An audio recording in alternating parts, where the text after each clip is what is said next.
Morning always comes quietly, even in a place where people's lives are loud. The sun rose over a quiet street where two houses stood side by side, separated by one high wall. The wall was not very thick, but it felt heavy because it divided two different worlds. On one side was the Azikiway mansion. It was the kind of house people slowed down to stare at when they passed. The compound was wide, the gate was tall and shiny with gold designs that caught the light. Inside, you could see a swimming pool that looked like it belonged in a hotel. Even the flowers in the garden looked expensive, like somebody paid them to bloom. The Azikiway home did not try to be quiet, it announced itself. On the other side of that same wall was the Nwosu home. It was small, but it was clean. The paint was still fresh on the outside walls, a simple white that made the house look bright in the morning sun. There was no big gate, no pool, no security men standing around like statues. But there was dignity. Behind the small house in a corner of the yard, cassava leaves rose from the soil, green and stubborn, like they refused to give up no matter what the season brought. That was the Nwosu way. And the strange thing was this. The two families were not only neighbors. They were connected in a way most people would not understand until they looked closely. Because Blessing Nwosu, the woman who lived in the small house, also worked inside the big one. She was a maid in the Azikiway mansion. So it was not just rich and poor living near each other. It was rich and poor touching each other every single day. That morning, inside the Nwosu home, the day had started long before the sun fully settled into the sky. In their small kitchen, Mama Blessing Nwosu stood over a deep pot of hot oil. She was in her late 40s, a woman with a tired body but steady hands. Her face carried the marks of years of work, years of waking up early, stretching small money and praying for strength. On the counter beside her was a bowl of batter, already mixed. The smell of frying snacks filled the air, warm and familiar. It was the kind of smell that told you a family was trying, a family was surviving. This was how they lived. They sold fried snacks every morning because they needed them. Not because it was easy, not because it was fancy, just because it put food on the table and kept the household standing. The kitchen door opened softly. Emily Nwosu, Blessing's daughter, stepped in. Emily was 22. She was beautiful in a simple way. Nothing forced, nothing loud. Her face had a calm softness that made people feel at ease, and her eyes carried something deeper than her age. Quiet determination. She tied her wrapper properly and moved closer, as if she already knew what needed to be done. "Mummy," she said gently, "let me help you." Blessing turned and looked at her daughter. There was a small smile on her face, the kind of smile that showed pride but also worry, because a mother can be proud and afraid at the same time. "You woke up early again," Blessing said. Emily reached for the bowl of batter. "If I sleep too much, who will help you? You've been standing since morning." Blessing wanted to protest, but she did not. She knew Emily. Once Emily decided to help, she helped with her whole heart. Emily began to work beside her mother, steady and careful. She arranged the bowl. She cleaned the small space around them. She handed Blessing what she needed before she even asked. It was not only the work, it was the way she did it, like it mattered. Blessing watched her for a moment, and her eyes softened. "You are a blessing to me, Emily," she said quietly. "God will reward you for this good heart." Emily smiled, but she didn't make a big show of it. "Mummy, I'm just doing what I should do." They worked like that for a while, mother and daughter in the warm kitchen with the sound of oil frying and morning birds outside. Then Blessing glanced at the old wall clock hanging near the corner. The moment her eyes landed on the time, her body tensed. Emily noticed. "Mummy, you're late," Emily asked. Blessing wiped her hands quickly on her wrapper. "Not late, but I must not waste time. I still have to go to the Azikiway house this morning." When she said the name, something always changed in the air. Not because Emily feared the Azikiways like criminals, but because that house reminded them of what they didn't have. It reminded them that Blessing could spend her whole day cleaning someone else's luxury and still come home to count coins before buying gari. Blessing moved quickly now. She covered the pot properly and arranged the snacks she had made. Emily helped pack the remaining ones, placing them carefully as if each one carried hope inside it. Blessing washed her hands and began to get ready. She was not dressing for comfort. She was dressing for work. Her blouse was simple. Her wrapper was plain.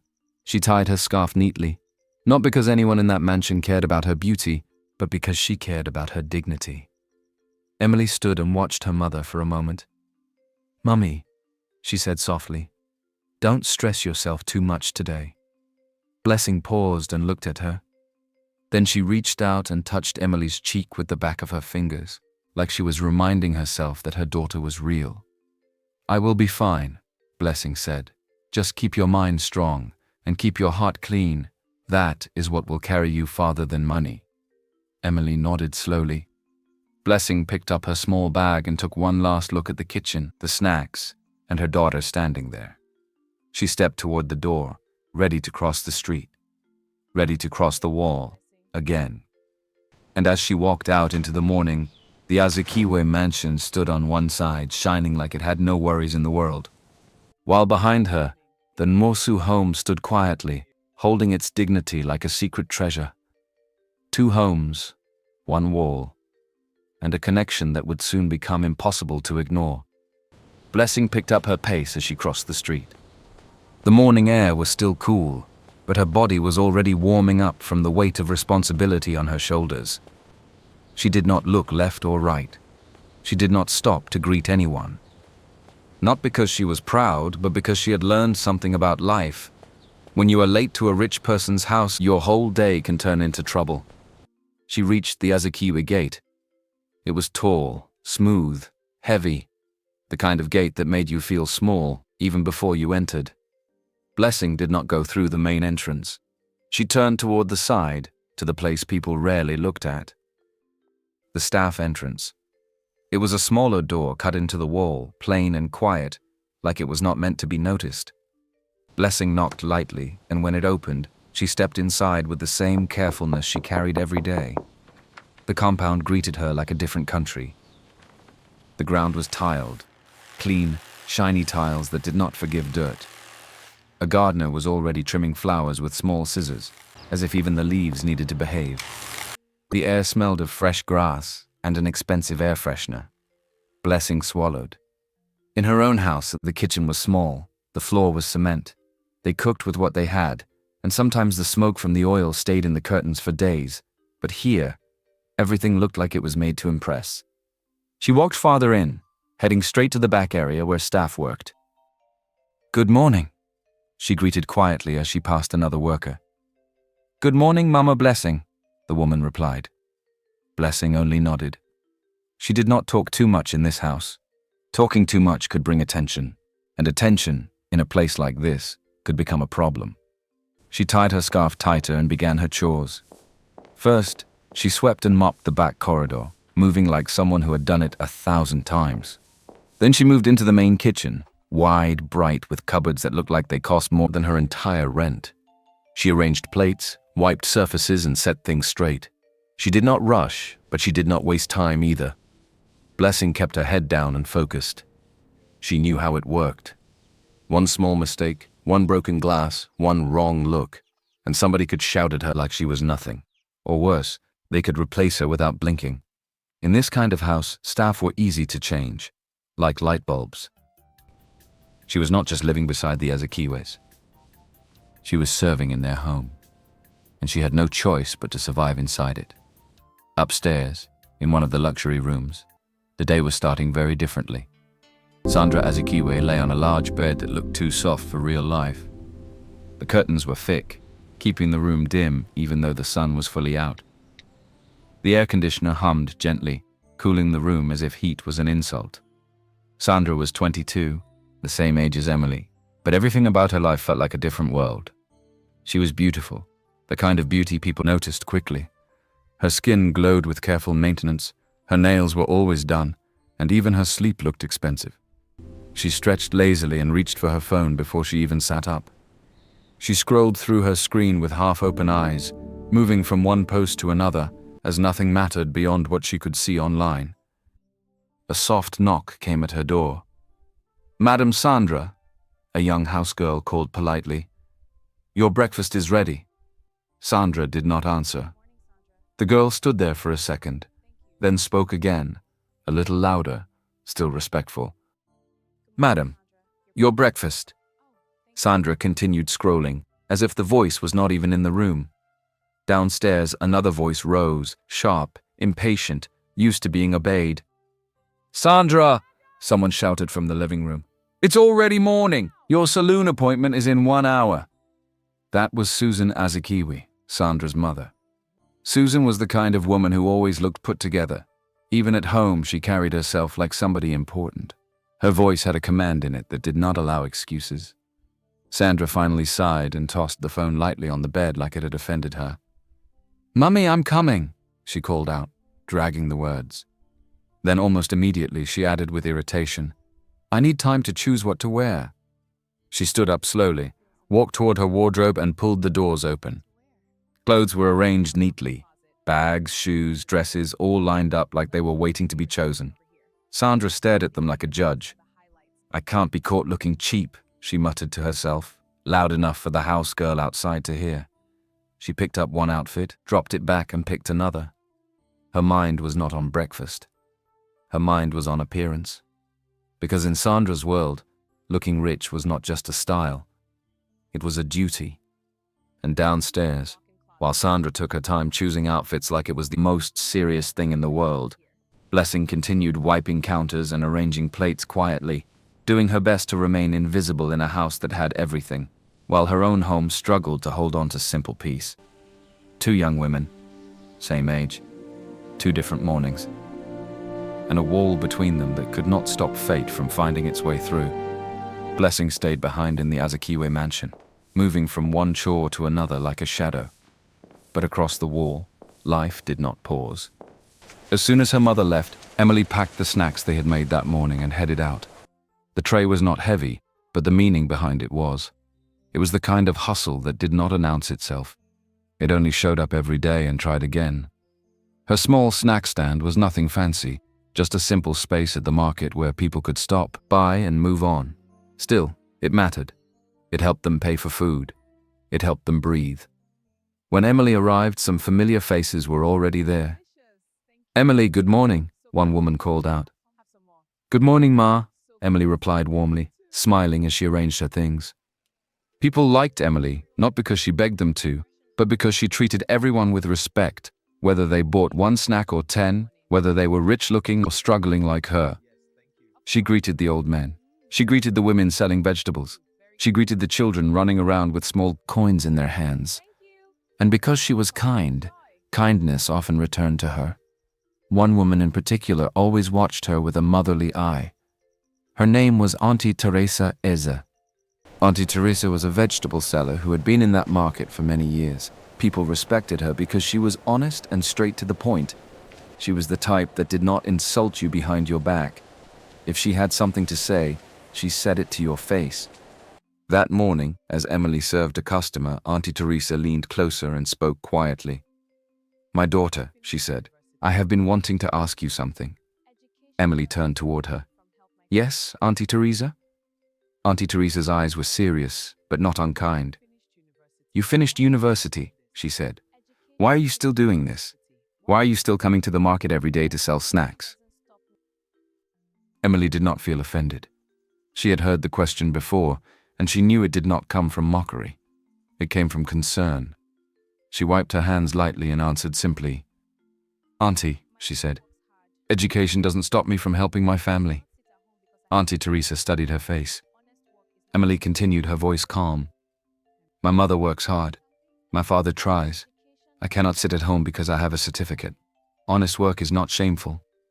Auntie Teresa nodded slowly like she was tasting the truth in Emily's words. "Many people of your age will be ashamed to do this." Emily smiled, but there was no pride in it, only quiet acceptance. "I am not ashamed. Not when my family needs me." The day moved forward. Customers came and went. Emily sold what she could. She spoke gently to people. She laughed when someone joked with her. She helped an older woman carry a small bag without being asked. By afternoon, the sun was stronger, and the market was beginning to slow down. Emily packed up what was left and started walking home. Her legs were tired, but she didn't complain. She only wanted to get home, wash up, and maybe rest before her mother returned from work. As she entered their street, she noticed a familiar sound. A car door. A heavy one. Emily lifted her eyes and saw it. The Azikiway family SUV was parked near their side of the wall, shining like it had just been polished, and stepping out of it was Sandra Azikiway. Sandra's arms were filled with luxury shopping bags, thick paper bags with bold designs, the kind of bags people carried just to be seen. She looked fresh and dressed like she was coming from somewhere important. Then Sandra's eyes landed on Emily, and as always, her face changed.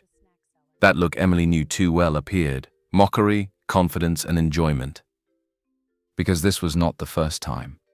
Sandra had shamed Emily before. She had laughed at her before. She had spoken to her like she was nothing before. Sandra's lips curved into a smile that wasn't kind. Ah, the snack seller. Emily's grip tightened slightly on her tray, but she did not respond. Sandra stepped forward like she was walking into a performance. You still smell like frying oil. Can't you at least try to look clean before walking on the same street with other people? Emily kept her eyes lowered. Sandra laughed softly. Every day it's the same thing, she continued. Always carrying that tray like that is your future. Emily could feel heat rising in her chest, not because Sandra's words were new, but because they still hurt, especially when they were said like entertainment. Sandra shifted the bags in her hand and looked Emily up and down. And see you, she added. This your wrapper, this your tired face. Do you even look at yourself in the mirror? Emily did not answer. For a second, Sandra seemed annoyed that Emily was not fighting back.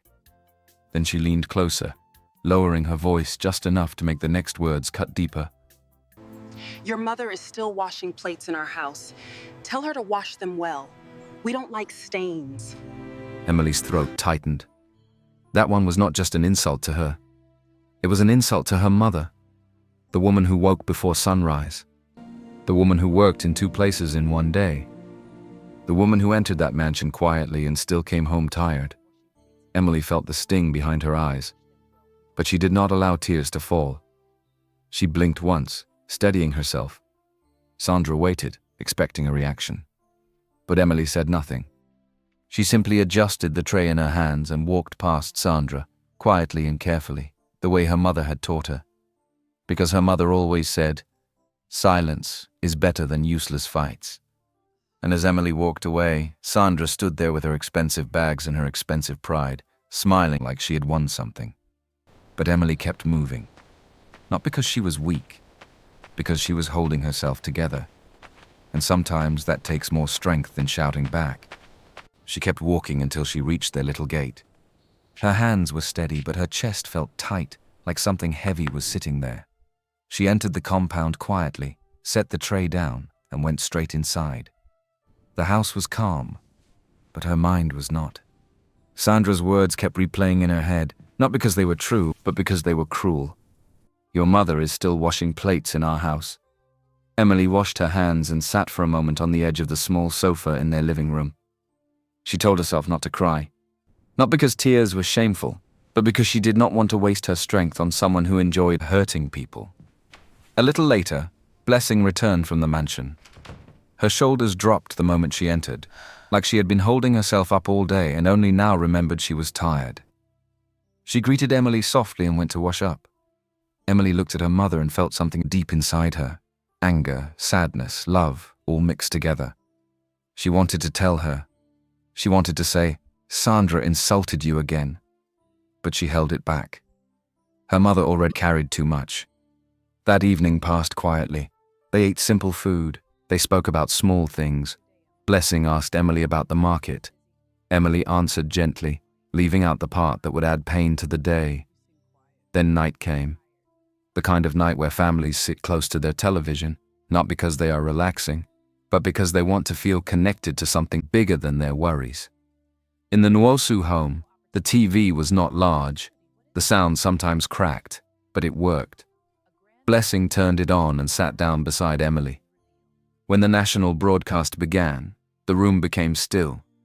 The screen showed the face of the president, serious, calm, speaking with the kind of authority that made people listen. And then he made the announcement that shook the whole country in one breath.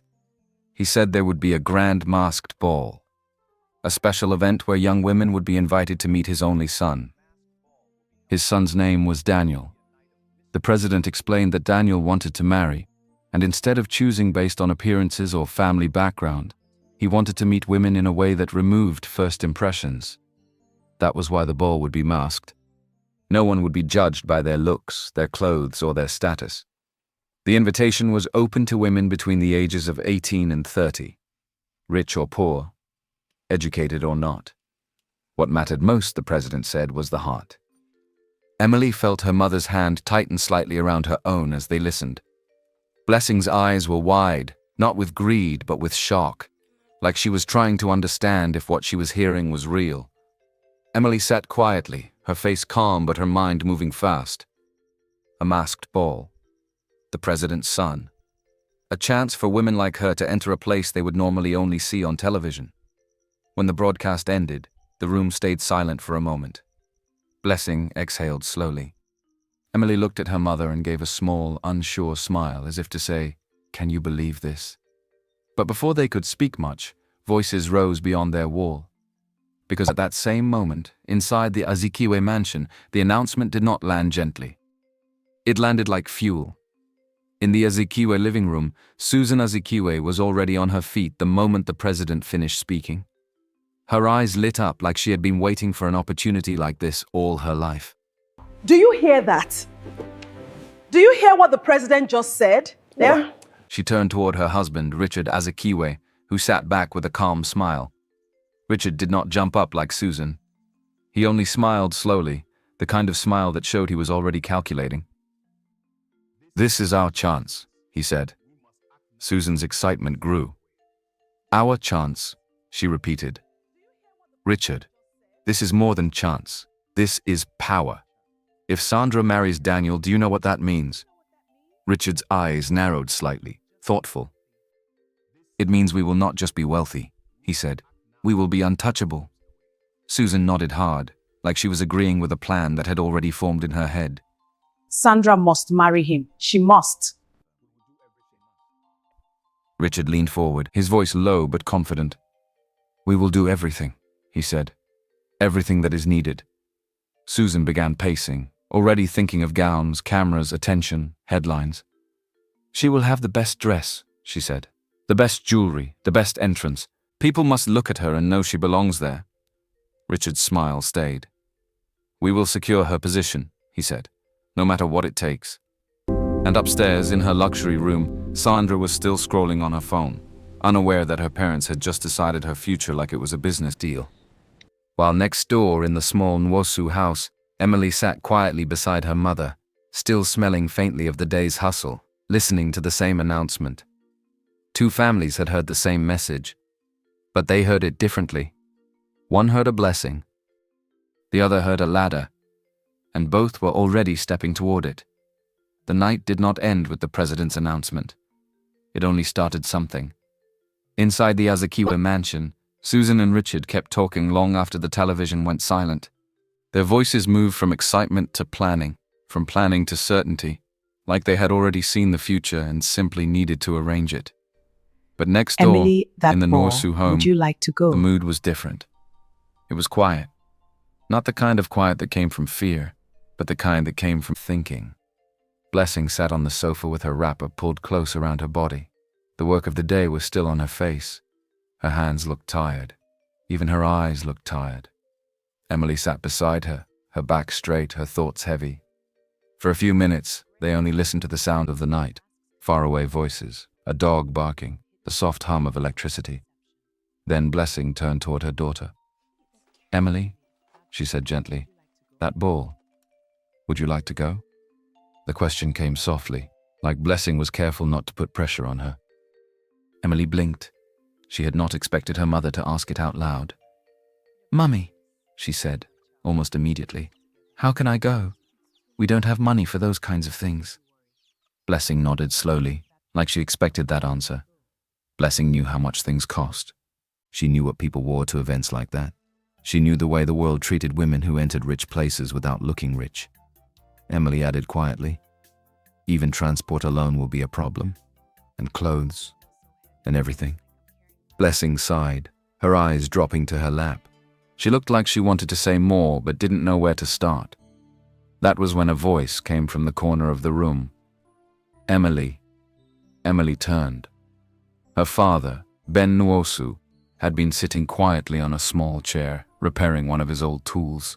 Ben was a simple man, not loud, not dramatic. He didn't talk too much, but when he spoke, people listened because he chose his words carefully. He put the tool down and looked straight at his daughter. "My child," he said, "you are worth more than money." Emily's throat tightened slightly. Ben continued, his voice steady. "I know we are not rich. I know we do not have what others have. But if you truly want to go, we will find a way." Blessing looked at her husband, surprised but touched. Emily stared at her father, unsure. Ben's eyes softened. "This world likes to measure people," you are worth he more said. than money. "They measure them by clothes, by cars, by houses. But those things do not decide who you are. Your value is inside you." Emily lowered her child, eyes, you are feeling worth something more warm than and money. painful at the same time. She did not say yes. She did not say no. She only nodded slowly, like she was holding the thought carefully in her heart. Across the wall, in the Azikiway mansion, the same night had already become a strategy meeting. Richard Azikiway was not the type of man who relied on luck. He believed opportunities were taken, not waited for. The next morning, he began making calls. Not ordinary calls. Calls that only people with power and connections could make. He spoke to friends in high places. He spoke to men who owed him favors. He spoke to people who liked money too much to refuse his voice. By afternoon, he had gathered enough information to build a plan. He came home, sat with Susan, and spoke with confidence. I found out some things about Daniel. What did you find? Richard counted the points like they were items on a list. "He studied abroad," he said first. "He is used to class and polish." Susan nodded quickly. "He loves books," Richard continued. "Deep conversations, intelligent talk." Susan's eyes widened, already thinking ahead. "And he hates arrogance," Richard added, his voice sharpening slightly. "That one is important." Susan paused. "Hates arrogance?" she repeated. "Yes," Richard said. "He doesn't like women who are too loud or too proud." Susan sat back for a moment, processing. Then Sandra has to be careful. We will shape her. We will prepare her. He added another detail, lowering his voice like it was a secret. "And people don't even know his face well. He is private. He doesn't move around like other rich children. That means he will be masked properly and guarded." Susan smiled. "Even better," she said. "We will position Sandra where he must notice her." Richard's eyes held the same confident look. "That is the idea." That same day, Susan placed an order. Not from any local shop. She ordered a dress from abroad, something expensive, something that would turn heads before Sandra even spoke. The amount was ridiculous, millions. But Susan didn't blink. "This is not just a dress," she said. "This is an investment." Sandra, of course, was happy to be the center of it all. In the days that followed, her life became a long routine of beauty and luxury. She moved from salon to salon, sitting under dryers, fixing hair, doing nails, treating her skin like it was a priceless item that must never look tired. She went to spas and massage centers where soft music played and people spoke to her like she was royalty. She walked through luxury stores, picking shoes and bags like she was choosing fruit. And because Richard and Susan wanted perfection, they hired more people. A posture teacher was brought in, an older woman with strict eyes who trained Sandra on how to walk, how to sit, how to smile without looking desperate. A coach was also hired, someone to teach Sandra how to sound deep. They fed her fancy quotes, lines from books she had never read, words that could impress a man who truly loved literature. Susan coached her every day like a trainer preparing a fighter. "Talk about foreign trips," Susan would say. Sandra would roll her eyes but listen. "Mention your private schooling," Susan added. Make him see you are refined. Sandra would nod, adjusting her hair. And the lifestyle, Susan finished. He must know you belong to that level. You cannot look cheap, you cannot sound common. Sandra would smile, pleased with herself. Because in Sandra's mind, this was not about love. It was about winning. And while the Azikiways were preparing Sandra like a trophy, Emily sat next door in a small house, still unsure of what to do, still living her normal life, while a big invitation hung in the air like a question waiting for an answer. The next morning, Blessing returned to the Azikiway mansion the way she always did, quietly, through the staff entrance, with her head down and her thoughts carefully hidden.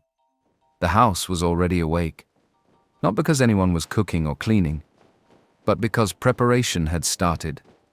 Blessing could feel it in the way people spoke, in the way footsteps moved faster than usual, in the way Susan's voice carried urgency even when she was not shouting. Blessing began her work as normal.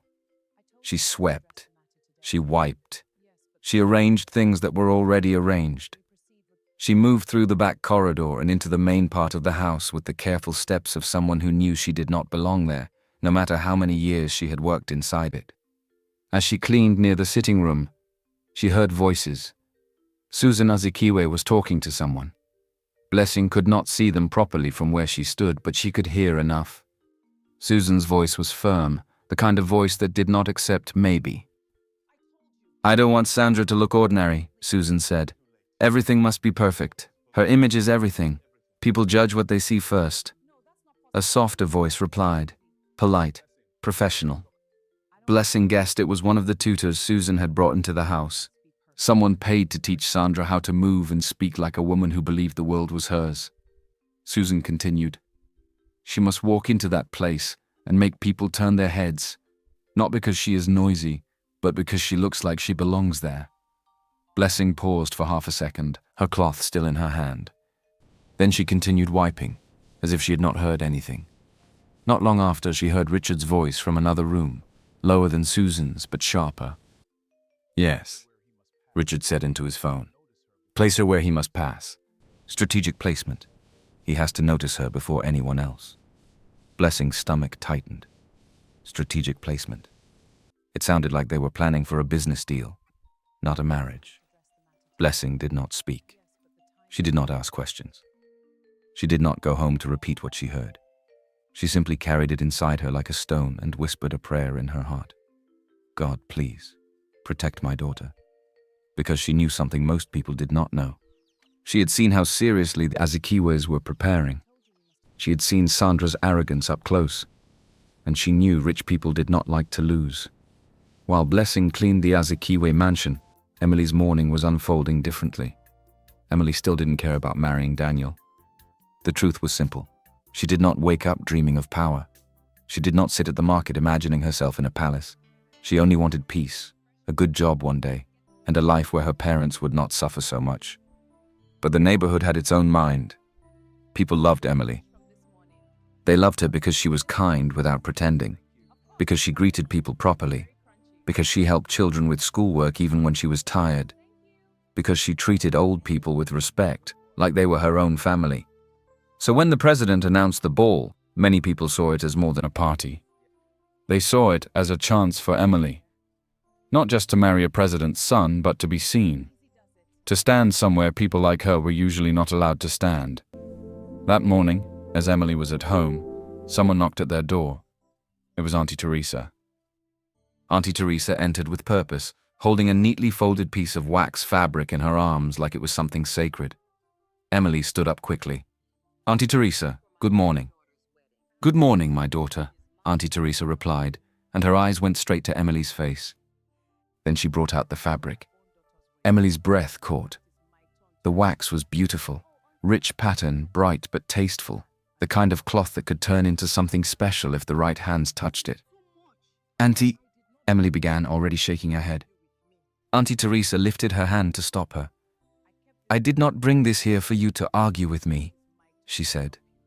Emily's voice softened. "But this is too much." Auntie Teresa's face hardened slightly, not in anger, but in seriousness. "This cloth," she said, "I kept it for my own daughter's wedding." Emily's eyes widened. Then you should keep it, Auntie. Please.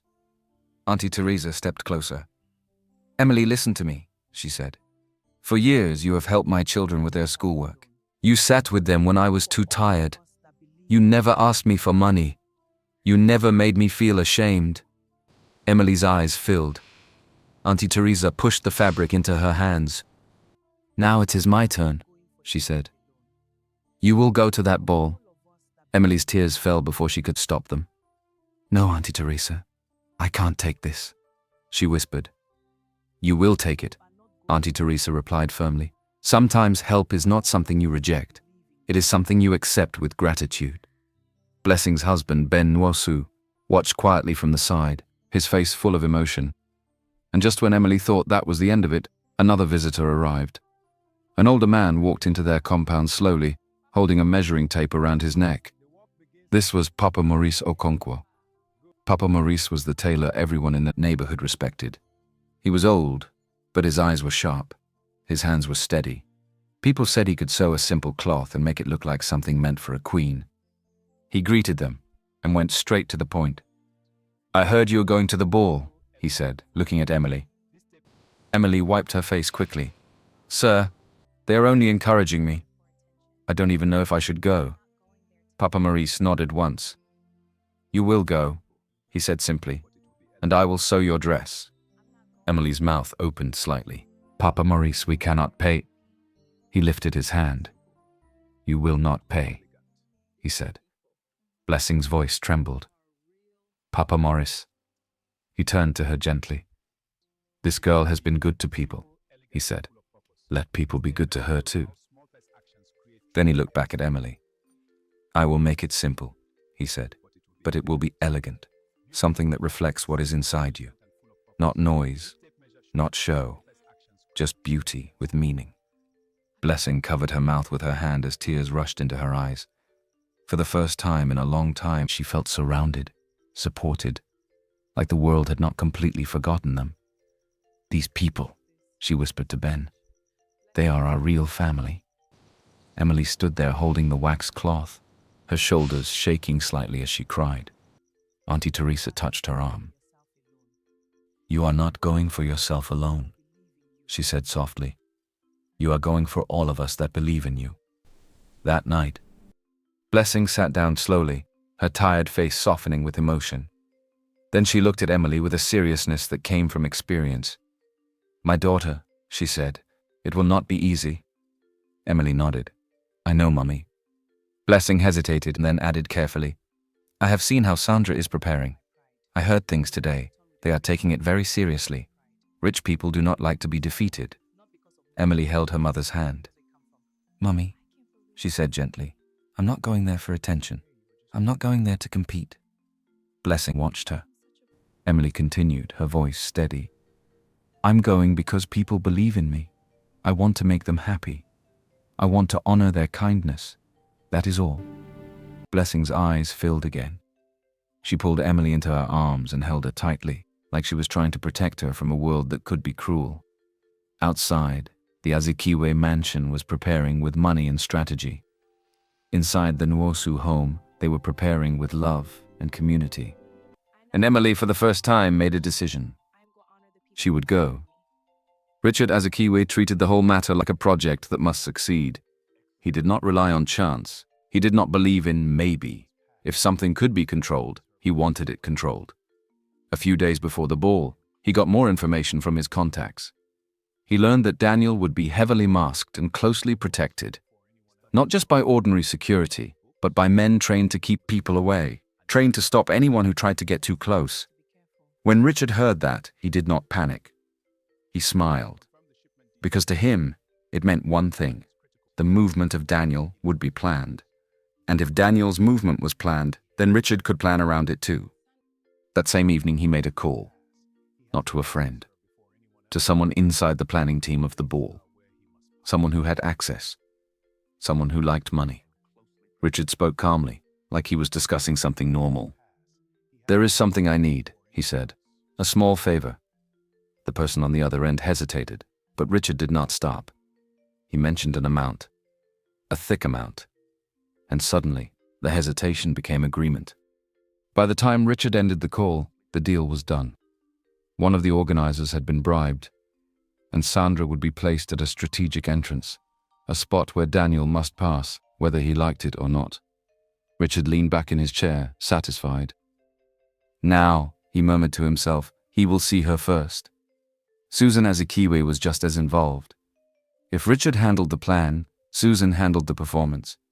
She sat with Sandra almost every day, correcting her tone, her smile, the way she moved her hands. The night before the ball, Susan entered Sandra's room with the seriousness of someone preparing a bride for battle. "Sandra," she said, "listen carefully." Sandra sat on the edge of her bed, already dressed in her robe, already surrounded by makeup kits and hair tools. Susan began, counting her words like instructions. "First, smile, but not too much," she said. "Too much smiling makes you look cheap and desperate." Sandra nodded slowly. "Second, act mysterious," Susan continued. "Don't talk too much. Let him feel like he has to chase your attention." Sandra's lips curved slightly. That part sounded like something she enjoyed. Susan moved closer. "And third," she said, lowering her voice, "you will tell him you do charity. You care about orphans. You care about society. You have a good heart." Sandra frowned. "Mummy," she said, "I have never done charity in my life." Susan did not blink. "That doesn't matter," she replied flatly. "He won't know." Sandra hesitated. "But what if he asks questions?" Susan waved her hand lightly. "You will answer smartly," she said. "You will speak like someone who cares. People don't always check these things. They believe what they see and hear."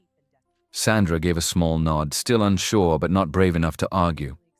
Susan's eyes sharpened. "This is not the time to start acting innocent," she said. "Do you want to marry Daniel or not?" Sandra lifted her chin. "I do." "Then do what I say," Susan replied. That same night, Sandra's room turned into something else entirely. A whole glam team arrived at the Azikiway house. Makeup artists, hairstylists, assistants carrying boxes and bags. The room looked like a studio set. Lights were set up.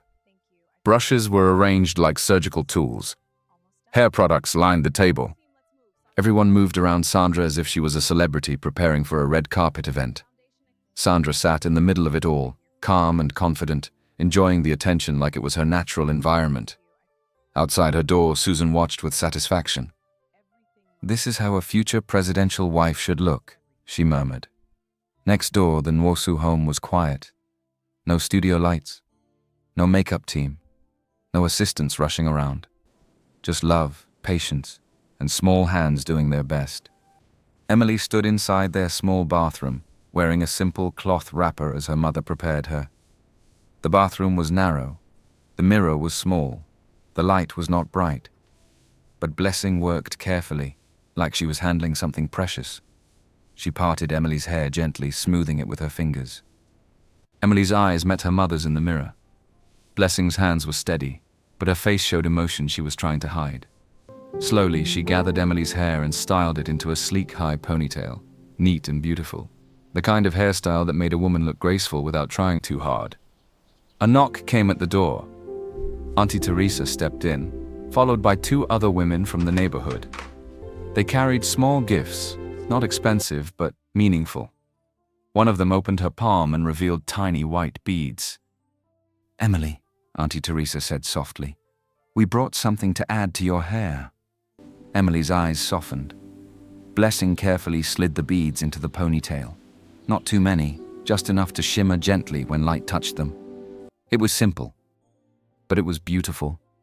When Blessing was done, she stepped back and stared at her daughter for a moment. Emily looked grown, not like someone trying to be rich, like someone who had always been worthy. Blessing's throat tightened. She reached out and held Emily's hands. "My daughter," she said quietly. "Remember who you are." Emily nodded. Blessing continued, her voice trembling slightly. "Whether you return with a prince or you return alone, you are still my pride." Emily blinked quickly, fighting tears. Blessing lifted her chin gently. "Your value is in your heart," she said. "Not in any man. You do not need to change yourself to win anybody, do you hear me? Emily's voice came out soft. Yes, Mummy. Blessing squeezed her hands. Do not let anyone make you feel small, she said. Not because of money, not because of clothes, not because of where you come from. Emily nodded again, this time stronger. I won't forget, she promised. I will not forget myself. Blessing pulled her close and hugged her, holding her like she was trying to pour courage into her body. Outside the wall, Sandra was being dressed with money. Inside the wall, Emily was being dressed with love. And the ball, the night that would test hearts, was now only a few hours away. By evening, the whole country seemed to be holding its breath. The presidential residence was bright and beautiful, lit up like a place that did not know hardship. Soft music floated through the air. Lights shone from every corner, reflecting on polished floors and decorated walls. The entrance alone looked like something people only saw in films. Outside, cars rolled in one after another. And inside, the crowd grew. Young women arrived in masks of different shapes and colors, all dressed carefully, all walking with the same quiet hope in their hearts. Maybe tonight will be my night. Some came with confidence, some came with prayer, some came with determination that looked like hunger. They all wanted one thing: Daniel's attention. The noise at the gate increased when the Azikiway car arrived. It didn't arrive gently. It arrived loudly. The SUV moved like it owned the road, and Richard stepped out first as if the whole event was waiting for him to show up. "Move!" he said sharply, waving people aside. Security looked at him, but Richard didn't care. He was used to making space for himself. Then Sandra stepped out. For a moment, the air changed. Her dress was heavy gold, the kind of gold that did not try to be modest. It shone under the lights, catching attention like a spotlight. Her jewelry glittered. Her mask was made of crystals, bright enough to make some people blink. Heads turned. Some women looked at her with admiration. Some looked at her with silent judgment. Because it was beautiful, yes. But it was also too much. Sandra stood tall in it, satisfied with the reactions. She didn't even need to see Daniel yet. She was already enjoying the power of being noticed. Susan and Richard followed behind her, proud, like they had already won something. Meanwhile, inside the residence, women flowed toward the hall, trying to position themselves in places where they might be seen.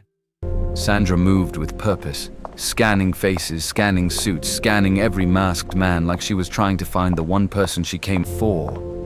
Richard stayed close, watching the movement like a businessman watching a market. They were not there for romance. They were there for results. An hour later, a simple taxi stopped at the gate. No loud horn, no dramatic entrance, just a quiet arrival. Emily stepped out. Her wax dress fit her beautifully.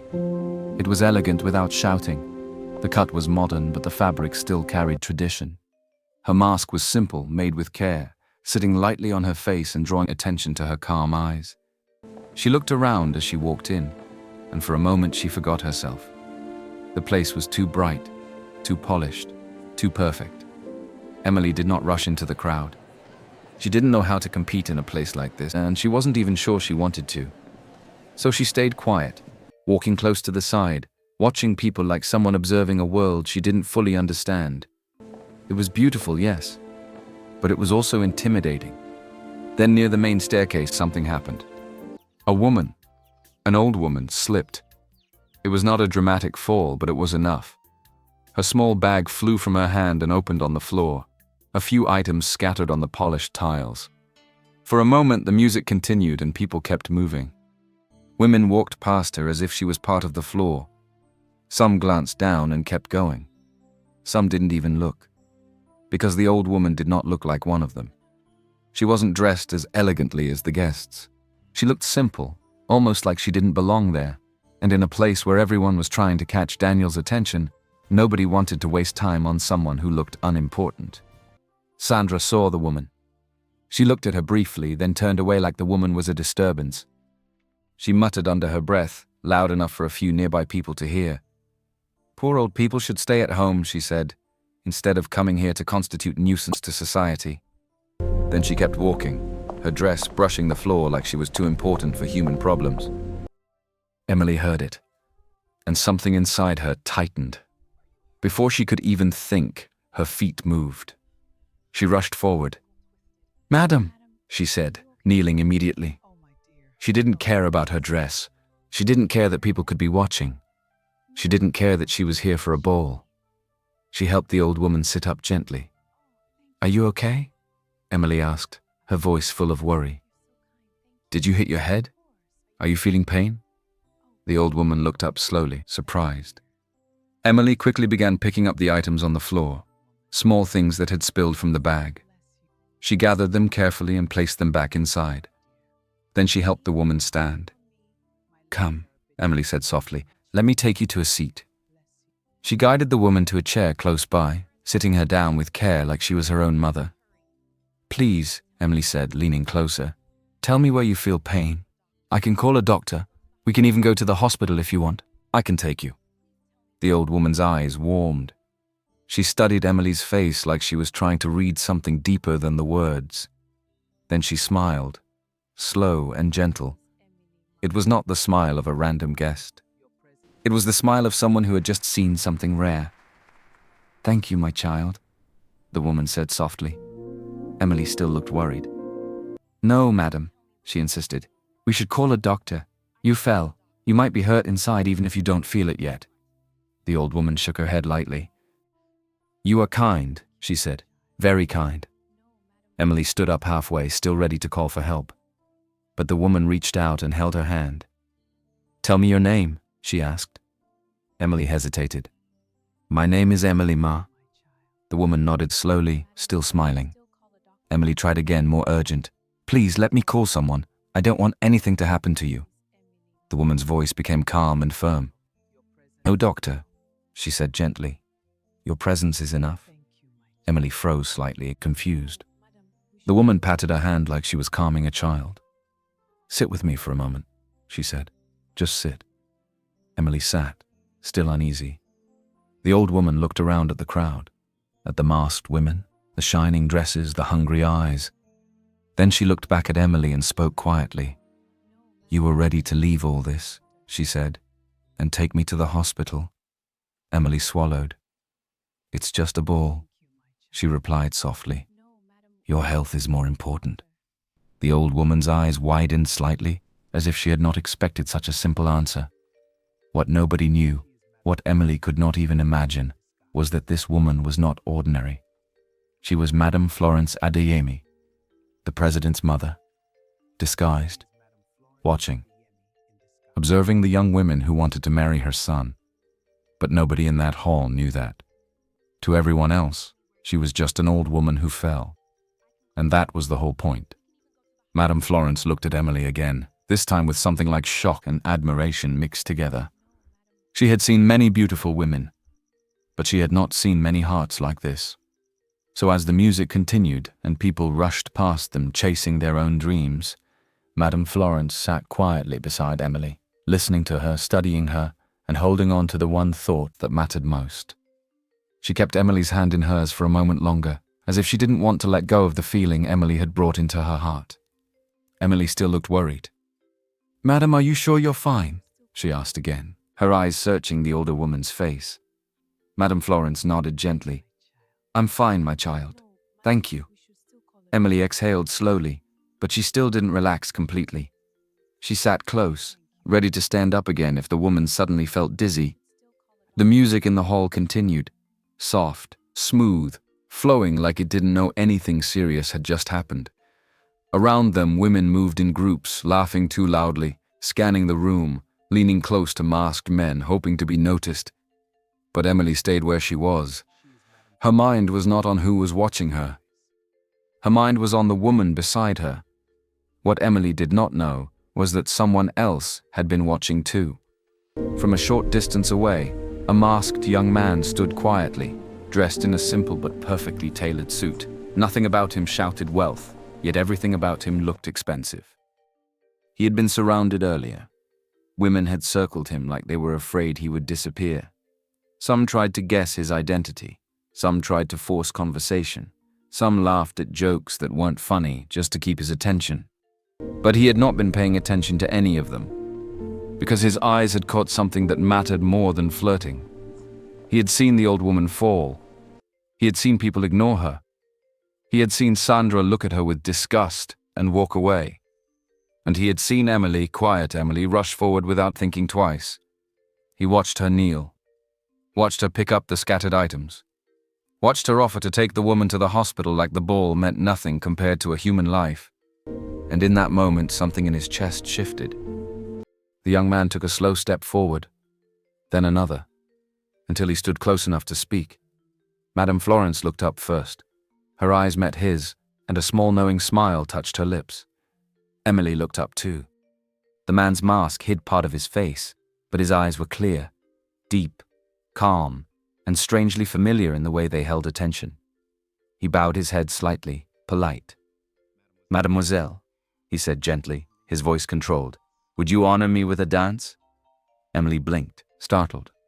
She glanced quickly at Madame Florence, then back at the man. She began, unsure. Then she said the truth. "I don't dance very well, sir." The man's eyes softened, like he was relieved she didn't pretend. "That's okay," he said quietly. "I mainly want to talk." Emily hesitated again. Madame Florence gave her a small, encouraging nod, as if saying, "Go, I'm fine." So Emily stood up slowly. The young man offered his hand. Emily placed hers in his, careful, respectful. And they moved toward the dance floor. The music was gentle, the lights were warm, couples swayed slowly, masks shining, perfumes mixing in the air. Emily's steps were slightly cautious at first, but the man guided her with ease, not embarrassing her, not making her feel small. "It's fine," he said softly. "Just follow my lead." Emily nodded. As they danced, there was something different about the way he spoke to her. He wasn't showing off. He wasn't trying to impress her. He was listening. "So," he asked after a moment, "what do you do?" Emily answered simply, the same way she always did. "I help my family at the market," she said. "We sell snacks." He didn't laugh. He didn't make that look people sometimes made when they heard market, as if the word reduced her value. He only nodded like it was normal. "I studied education," Emily added. "I'm looking for work in my field." The young man's eyes held hers. "Education," he repeated softly. "That means you like people." Emily smiled a little. "I like helping, yes." He was quiet for a moment. Then he asked, "And your family?" Emily's voice softened. "My mother works very hard, my father too. We manage." The way she said it wasn't dramatic. It was honest. The man's expression didn't change much, but something passed in his eyes. Respect, maybe even admiration. Emily looked at him properly. "And you?" she asked. "What do you do?" He paused, just a beat. Then he said carefully, "I work for the government." It was vague, and Emily noticed. But she didn't push. She simply nodded, accepting it the way she accepted many things in life, without forcing. They continued dancing. And the more they spoke, the more the conversation moved away from the ball itself and into deeper things. They talked about values, about what matters when nobody is watching, about dreams that don't always come true quickly, about family, how it can break you, and how it can also be the reason you survive. Emily spoke gently, without trying to sound important. The man listened like every word mattered. Not far away, Sandra was still moving through the hall like a queen searching for her crown. She jumped from group to group, laughing, leaning in, trying to charm any masked man who looked influential. She smiled in the way her mother taught her, controlled, polished, not too much. She dropped fancy lines she had memorized, hoping one of them would land in the right ears. She did not know. She did not suspect that the man she came to trap with strategy was on the dance floor, holding the hand of the girl she mocked. Daniel and Emily kept dancing until the music began to soften and the crowd slowly started thinning out. At some point, Daniel stopped leading her around the floor and simply stood with her near the side, still talking, as if he was trying to hold on to the moment. Emily's cheeks were warm, not from the lights, but from the strange feeling of being seen in a way she wasn't used to. Not as a poor girl, not as someone's daughter, just as Emily. When the announcement finally came that the night was ending, people began to move toward the exit. Masks turned, dresses swayed, shoes clicked on the shiny floor. Emily looked towards the direction of Madame Florence and saw that the old woman was no longer sitting there. Her heart jumped slightly. "Excuse me," Emily said quickly, looking around. "The woman I was sitting with?" "She is fine," Daniel said gently, like he understood exactly who she meant. Emily looked at him, surprised. Daniel did not explain. He only held her gaze for a second, and then said softly, "She is safe." Emily nodded, still unsure, but she trusted the calmness in his voice. Then she adjusted her bag and turned slightly, ready to leave. Daniel stepped closer, his hand still lightly holding hers. "Emily," he said, almost reluctantly, "how can I see you again?" Emily hesitated. The hall was still full of eyes, the night still felt like a dream, and she knew too well how reality could wake up harshly in the morning. She gave him a small, respectful smile. "If God wills," she said simply, "we will meet again." Daniel's brows lifted slightly, like he wanted to protest, like he wanted more than faith as an answer. But before he could ask another question, Emily gently slipped her hand away. She turned and walked into the crowd. She did not run. She did not look back. She just left, quietly, the way she entered. By the time Daniel realized what had happened, she was already gone. And the worst part was not that she left. It was that he didn't even know her surname. The next day, the whole country seemed to be talking about one thing. Rumors spread like smoke. People said the president's son spent most of the ball with one mysterious girl. Some claimed she must be a foreign-trained princess. Some said she was from a powerful family and came with hidden wealth. Others insisted it was Sandra Azikiway because Sandra herself acted like it. But the truth was simple. Daniel knew who he danced with. He just didn't know how to find her. That morning, Daniel sat with his father, President Tunde Adeyemi, in a quiet room away from cameras and noise. The president watched his son carefully, like a man who had waited a long time for this kind of conversation. Daniel spoke slowly, with a seriousness that surprised even himself. Dad, I met someone last night. Someone? A woman, she touched my heart. The president leaned back, silent, allowing Daniel to continue. Daniel's voice softened. She wasn't loud. She wasn't desperate. She didn't pretend. She was just real. The president listened. Then he said something that made Daniel's chest tighten. "Your mother also mentioned a special girl," the president said. "A young woman who helped her when she fell." Daniel's eyes widened. Daniel swallowed. He remembered the moment clearly. He had watched it all. "I saw it too," Daniel admitted quietly. "I saw her help my mother." The president's face softened slightly. "Then it is likely the same one," he said. Daniel nodded, but the relief didn't last. A new fear entered his voice. "Dad, I don't know her surname." The president studied him. "You didn't ask?" Daniel looked down, ashamed. "I tried. But the night ended and she left quickly. She only told me her first name." The president was quiet for a moment. Then he spoke calmly, like a man used to handling problems. "We will find her," he said, discreetly, quietly. Daniel's heart lifted slightly. The president continued. "The truth always shows itself, and if she is truly who you say she is, she will not be hard to identify." Daniel nodded, but his mind still raced, because he could already imagine the kind of games people would play once they heard the president's son had chosen someone. While Daniel was speaking with his father, Richard Azikiway was also making calls. And unlike the president, Richard was not searching for truth. He was searching for control. He had contacts everywhere. People who listened when money spoke. People who worked close enough to hear whispers and report back. By afternoon, Richard got what he wanted. A name. Not a full identity yet, but enough to shake his house. He returned home and found Susan in the living room, already restless from the rumors online. Richard's face was tight. "Susan?" he said. Susan turned quickly. What is it? Richard lowered his voice. The girl Daniel spent time with. Susan leaned forward. Yes? Richard's jaw clenched. Her name is Patience, he said. Susan blinked. Patience?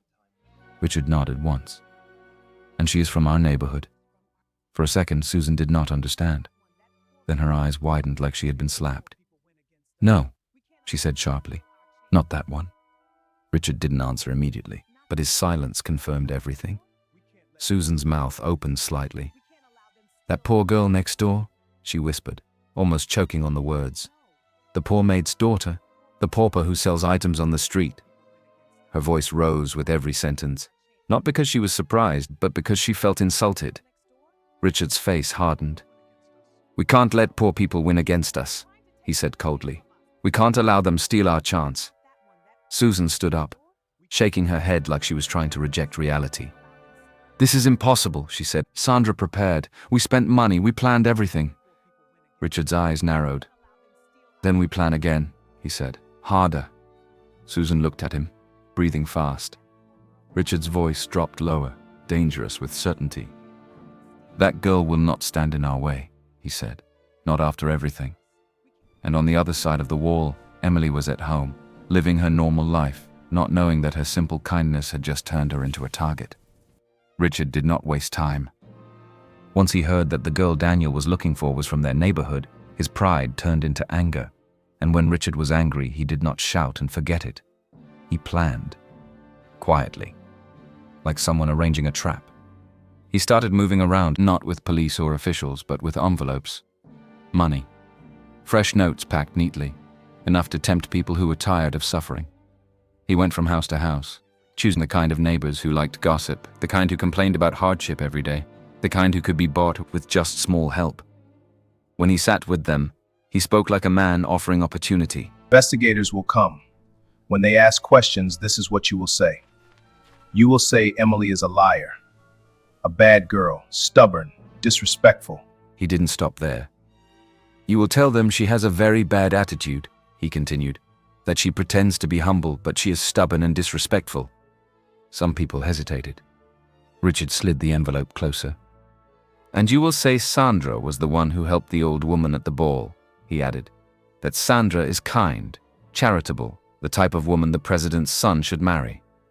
The hesitation did not last long. For some, the money spoke louder than conscience.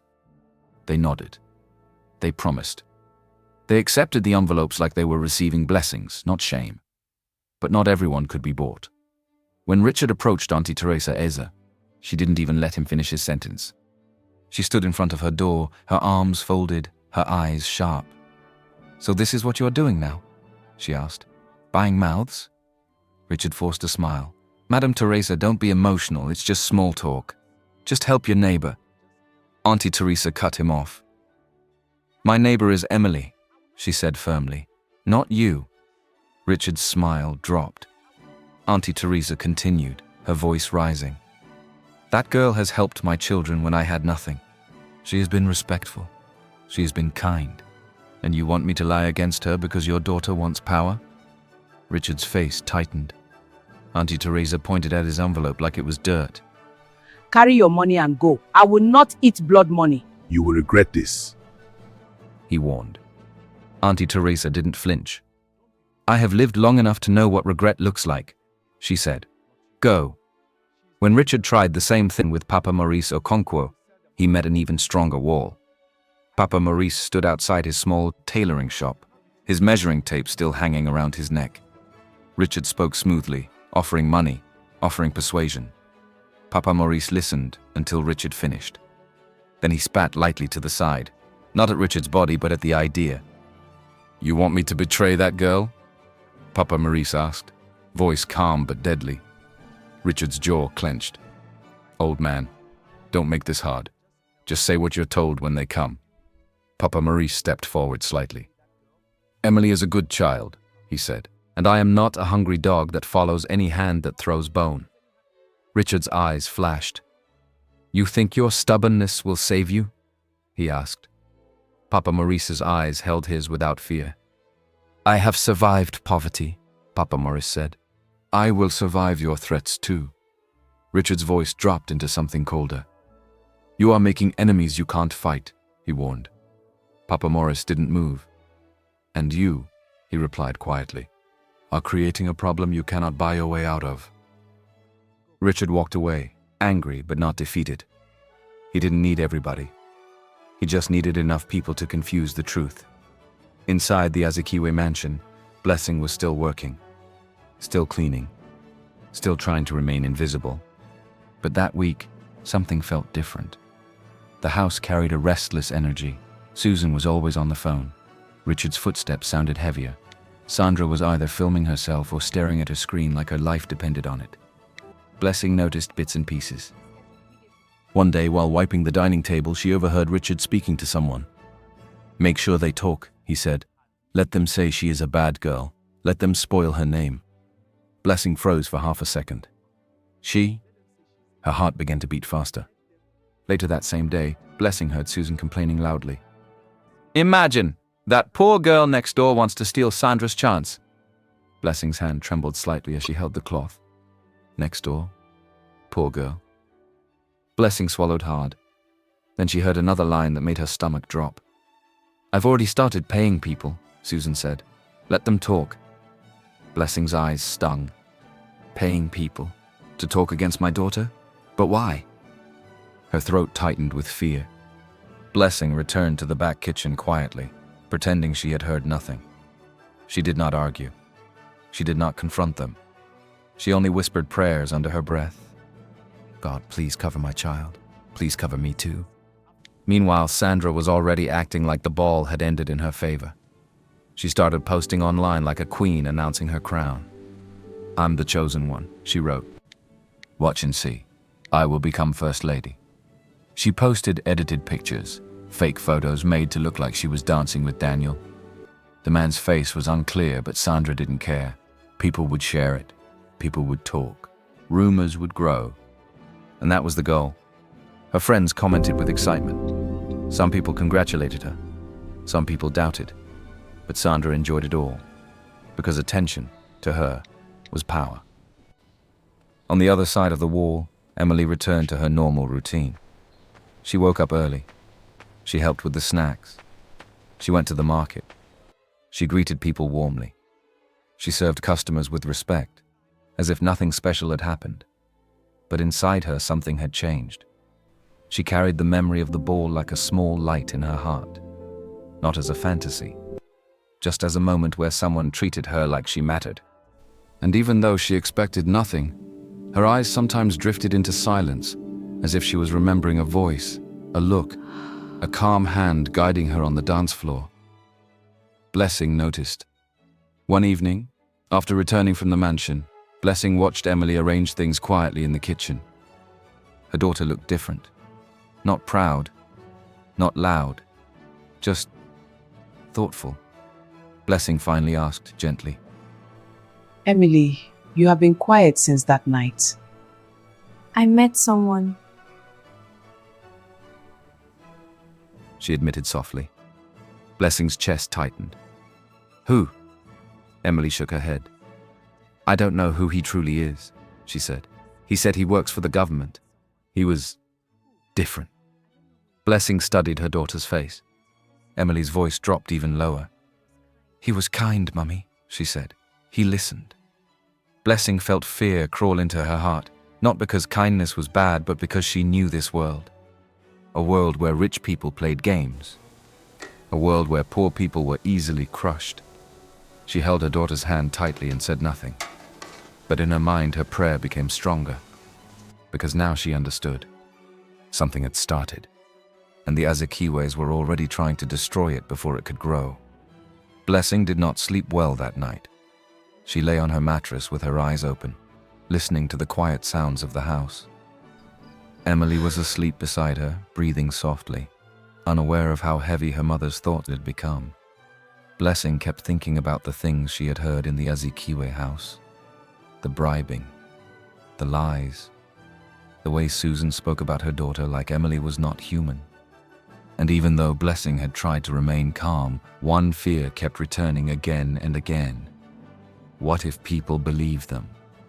3 days after the ball, that fear stepped into the street.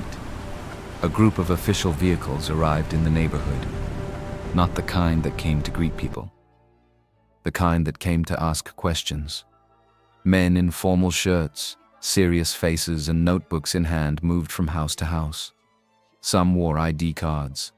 Some stood back, observing quietly. Their eyes were trained to notice lies even when people smiled. The investigators had come. News spread quickly, and within minutes residents began peeping from windows and gathering at corners, whispering like the street itself had turned into a courtroom. The investigators started interviewing people one by one. Some neighbors were ready, the ones Richard had paid. They spoke with confidence like they had rehearsed. "That Emily girl," one woman said with a dramatic shake of the head. "She is not what she pretends to be." Another man added quickly, "Very bad attitude. She acts humble, but she is stubborn and disrespectful." A third neighbor leaned in, lowering her voice as if sharing a secret. "She is a liar. She just wants to use this opportunity to enter big people's life." The investigators wrote everything down, but they didn't only listen to words. They watched faces. They watched how people spoke. They watched how some neighbors looked away quickly after talking, like shame was following them. Then they met the ones who could not be bought. When the investigators stood before Auntie Teresa Eze, she spoke without fear. "That girl you are talking about," she said firmly, "is one of the best children in this neighborhood." They asked, "How do you know?" Auntie Teresa's voice didn't shake. "She has never insulted anybody. People are lying because they were paid." The investigators looked up sharply at that. "Paid?" one of them asked. Auntie Teresa nodded. "Yes, ask around. People have been collecting envelopes." The investigators wrote again. Then they spoke to Papa Maurice Okonkwo. Papa Maurice did not waste words.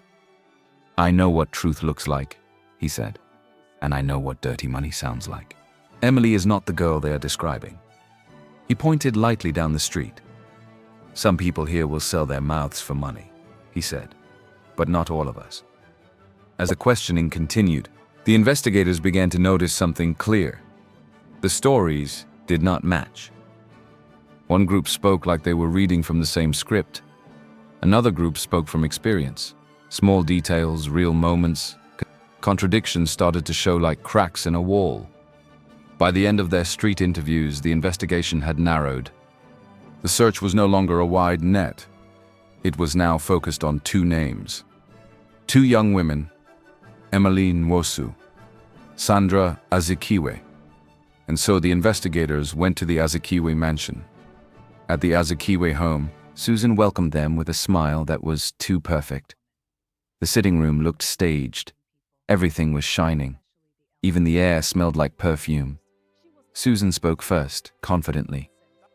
"I'm sure you are here because of the ball," she said, sitting upright like a woman who had nothing to hide.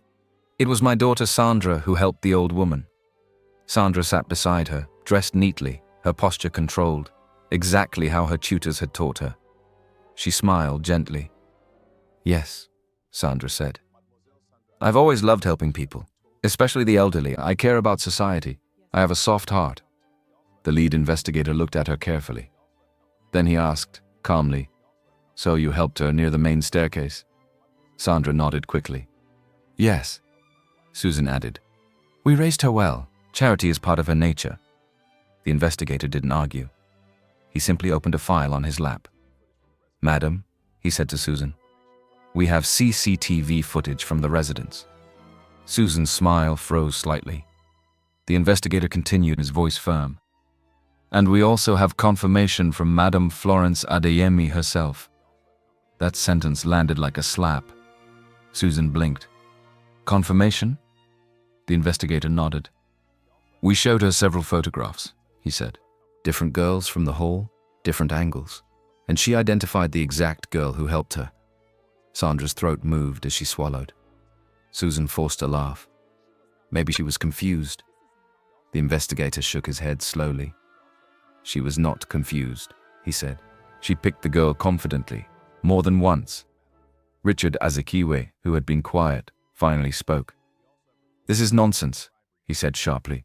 That poor family next door is trying to steal my daughter's opportunity. The lead investigator turned to him. Sir, he said, lying to deceive the presidency is a serious crime. Richard's eyes flashed. I am not lying. The investigator's voice remained calm, but his words were heavy. We have enough evidence to know what happened at the ball, he said, and we also have reports of attempted bribery in this neighborhood. Susan's face turned pale. Richard tried to stand firm, but for the first time his confidence shook slightly. He forced out a final sentence, bitter and proud. The poor always want to steal what belongs to the rich, he said. They want to win against us. The investigator closed his file slowly. We will continue our work, he said. But remember this, truth will win. Then they stood up and left. Before evening, the neighborhood received another shock. News broke quickly. The president and his son would come personally to visit the two families connected to the investigation. Both families, meaning the Azikiways and the Nwosus. That announcement turned the street into a different world. Security arrived early the next morning. Roads were blocked. People gathered behind barriers. Phones came out. Necks stretched. Everyone wanted to see. At the Azikiway mansion, chaos began immediately. Susan acted like a hurricane. Clean everything. Bring flowers. Arrange the chairs. Where is the buffet? Richard moved around, giving orders too, his voice sharp, his face tight with pressure. Sandra was dressed again like a special event was happening inside her room. A new, extravagant dress. Heavy makeup. Hair and perfume and perfect nails. The whole house felt like a performance being prepared. Next door, the Nwosu home stayed simple. Blessing swept the living room quietly. Ben arranged the small chairs they had. They prepared coffee, not fancy, just warm and welcoming. Emily wore a simple outfit. No noise, no overdoing. She stood in the corner of the room, feeling her heart beat faster than usual. Ben looked at his daughter and spoke gently but firmly. My child, he said, remain dignified no matter what happens today. Emily nodded slowly. Yes, Daddy, she replied. And outside, the sound of approaching vehicles began to rise. The moment they had all been waiting for was now coming closer. Soon, the sound of engines entered the street before the vehicles themselves appeared. People behind the security barriers leaned forward. Phones rose into the air. Even children became quiet, sensing that this was not an ordinary day. Then the motorcade arrived. Black cars, polished, moving in order, stopping with precision. Right on time. Security men stepped out first, scanning the area with eyes that missed nothing. Then the president's car door opened. President Tunde Adeyemi stepped out, calm and composed, wearing the kind of expression that showed he was used to being watched. Beside him was his son, Daniel Adeyemi, dressed simply, his face controlled, his eyes observant. And then another car door opened. An elderly woman stepped out, walking with quiet grace. Nobody in the crowd knew who she truly was. But inside the car, everyone did. It was Madame Florence Adeyemi, the same old woman who had fallen at the ball, the same one Emily had helped. The president glanced at the two houses on the street, then made his decision without hesitation. They would enter the Azikiway home first. The Azikiway gate opened quickly, almost desperately, like the house was eager to swallow the president before anything could go wrong. Inside, the Azikiway compound looked like a wedding venue. Flowers were everywhere. Chairs were arranged neatly. A buffet table stood in the corner, heavy with food and drinks that were trying too hard to impress. Richard and Susan rushed forward immediately. Their respect was loud. Too loud. They bowed and smiled like their necks had no bones. Mr. President, Richard said, spreading his hands. What an honor, what a blessing. Please, please, you are welcome. Susan's voice followed quickly, sweet and dramatic. Sir, we are humbled, truly humbled. Sandra stepped forward, perfectly positioned, her posture trained, her smile controlled. She looked like someone acting in front of a camera. Daniel said nothing. He stood slightly behind, watching quietly, his eyes moving from face to face. He did not greet Sandra with warmth. He did not react to her performance. He only observed. The president entered their sitting room and took a seat. Madame Florence remained standing for a moment, her eyes calm, taking everything in. The president looked at Sandra directly. "Mademoiselle Sandra Azikiway," he said, "we have been told you helped my wife during the ball." Sandra did not blink. "Yes, sir," she said smoothly. "I helped her. I couldn't ignore her. I have a soft heart." Susan nodded quickly beside her, smiling hard. "She has always been like that," Susan added. "We raised her well." The president's face remained serious. "And you are certain it was you?" he asked. Sandra's throat tightened slightly, but she forced confidence into her voice. "Yes, sir, it was me." Daniel remained silent. His eyes stayed on Sandra's face, not in admiration, but in careful study, like someone looking at a lie and waiting to see how far it would go. Then the door opened, and Madame Florence walked in fully. The room shifted, not because anyone knew who she was to the public, but because her presence carried weight, quiet, heavy weight. She walked closer and stood in front of Sandra. Madame Florence did not smile. She looked at Sandra closely, the way a mother looks at a stranger claiming something precious. Then she asked, clearly and directly, "Are you the one who helped me?" Sandra's lips parted. For a second, the mask slipped. Her eyes darted quickly, just one small movement, toward her mother. Susan's expression tightened like a warning. Sandra swallowed. Then she nodded again. "Yes," she said. "It was me, madam." Madame Florence's face stayed calm, but her eyes sharpened. "Strange," she said. The room grew quiet.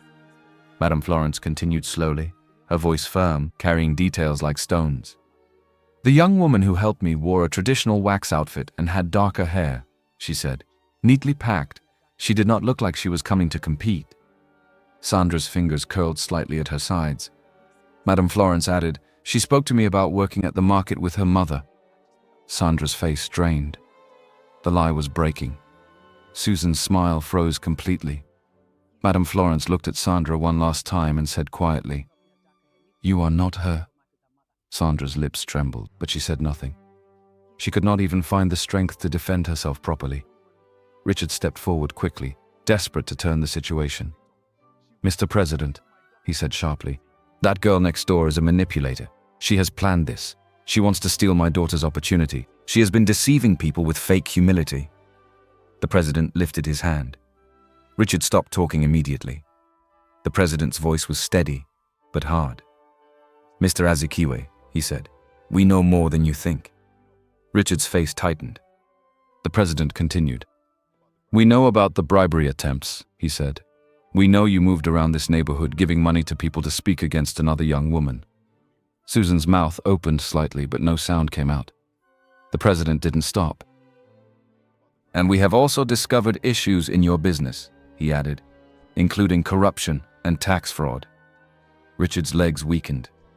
For a moment, he looked like a man trying to stay standing through pride alone. Then his body betrayed him. He sank into the nearest chair, breathing heavily, eyes wide, like he had not expected truth to arrive this fast. Susan's hand flew to her mouth. Sandra stood still, pale, her performance completely gone. The president leaned forward slightly.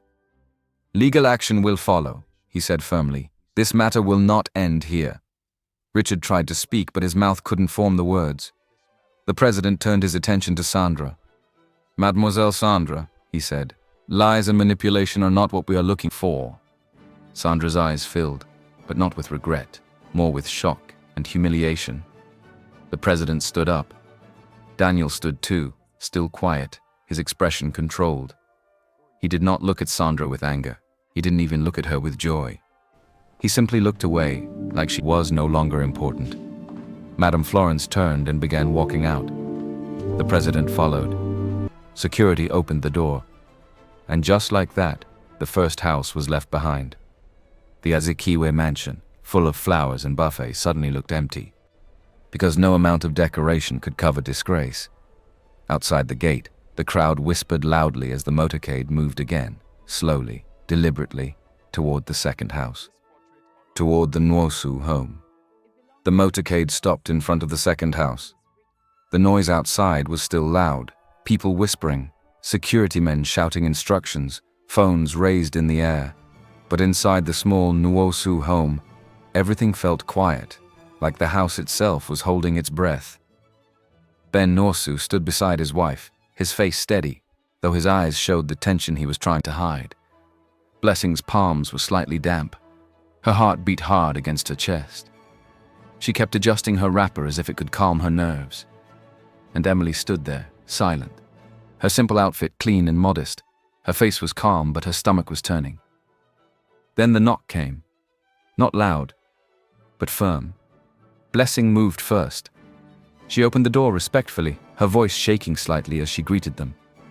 "Good morning, sir," she said, lowering her head. "You are welcome." The president stepped inside. The moment he entered, the small sitting room suddenly felt smaller. Not because the room was too tight, but because power had walked in. Still, the room was clean. Simple chairs, swept floor, a small table, and the smell of coffee that Blessing had prepared with care. Behind the president was Daniel, and behind Daniel was Madame Florence. The moment Daniel's eyes fell on Emily, he stopped walking for a second. Everything else faded. The noise outside, the security men, the whispers, even the president. Daniel's eyes locked with Emily's. Emily's breath caught. Because she knew him too, not as the president's son, but as the calm man who held her hand on the dance floor and spoke to her like she mattered. Daniel's face softened in a way he had not allowed it to soften in the Azikiway house. "It's you," his eyes seemed to say, even before his lips moved. Emily stood still, her heart pounding. Madame Florence walked forward slowly, her face gentle now, no disguise, no testing, no pretending. She went straight to Emily and wrapped her arms around her like a mother who had found something precious. Blessing gasped softly. Ben's eyes widened. Emily froze. Then she felt it. Warmth, comfort, and something she could not name. Madame Florence held her for a moment and then pulled back just enough to look at her face. "This is the girl," she said clearly, her voice carrying through the room. "The girl with the golden heart." Emily's eyes filled instantly. She didn't understand how her simple act had reached this far, but she felt the weight of it now. Daniel stepped forward, and before anyone could stop him, before anyone could even fully breathe, Daniel did something that shocked the room. He knelt in front of Emily. Blessing's hands flew to her mouth. Ben stood up slightly from his chair, stunned. The president watched quietly, allowing his son to speak. Daniel looked up at Emily, his voice steady but full of truth. Since that night, I have not stopped thinking about you. Your humility, your kindness, the way you helped my mother without caring he was watching, it touched me. Emily's lips trembled. Daniel's voice softened even more. "I don't want a woman who is perfect on the outside and empty inside," he said. "I want something real." He breathed in slowly. "I want to know you properly," he said. "To build something true with you." Emily's tears came faster now. Not because she was trying to cry, but because her heart could not carry the moment without spilling. She covered her face briefly, overwhelmed. Ben Nwosu stepped forward and placed his hand gently on his daughter's shoulder. "My child," he said quietly, his voice calm, protective, full of love. Emily wiped her face and looked at him. Ben spoke slowly, clearly, like he wanted her to hear him with her whole heart. "He respects you," Ben said. "He sees your value. The choice is yours." Emily turned back to Daniel. Daniel remained kneeling, waiting. No pressure, no force, no arrogance. Just hope. Emily's chest rose and fell. She looked at her mother. Blessing's eyes were wet. Her lips moved like she was praying without sound. Emily looked back at Daniel and her voice came out small but clear. "Yes," she said. "Yes." Yes. For a second, the room stood still. Then outside, the street exploded. The crowd had been waiting for any sign, any hint of the outcome. When they saw the body language, when they heard the loud reactions from within, cheers rose like a wave. People shouted. People clapped. Some neighbors jumped like it was a festival. Auntie Teresa cried openly. holding her chest as if her heart might burst. Papa Maurice lifted both hands and shook She his head deserves slowly, it. tears in his eyes. She deserves it, he whispered. She deserves it. Even those who had doubted Emily stood frozen, watching like they had seen a miracle. Blessing sank into her chair, crying quietly, not loud, not dramatic, just deep relief. The kind of relief that comes when suffering is finally seen. The president stepped out of the house afterward and raised his hand for the crowd to calm down. His voice carried over the street, strong and clear. "Today," he said, "we have all learned something important."